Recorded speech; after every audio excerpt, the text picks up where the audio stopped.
Heather and Anthony, we know that those suspects are expected to face some serious charges. Now, police say that this all unfolded after the suspects used their SUV to hit a detective while he was inside his unmarked patrol car.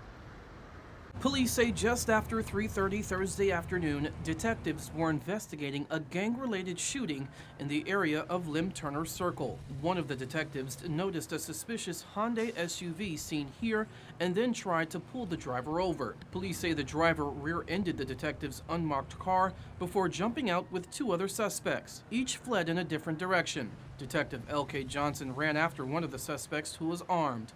This suspect stopped and turned towards Detective Johnson with the handgun still in his hand.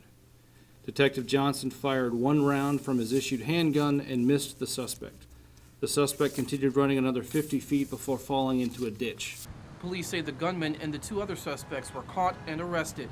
Investigators say the SUV involved was stolen from a house earlier this month, and after the shooting, police say they found a loaded AK-47 inside.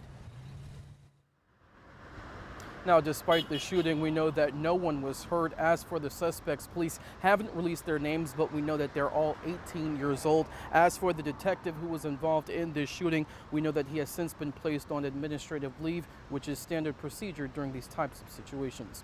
Once we learn more information as far as this investigation, we'll of course bring it to you both on air and online at firstcoastnews.com. For now, reporting live tonight at the Duval County Jail, Cameron Eppinger, First Coast News, on your side.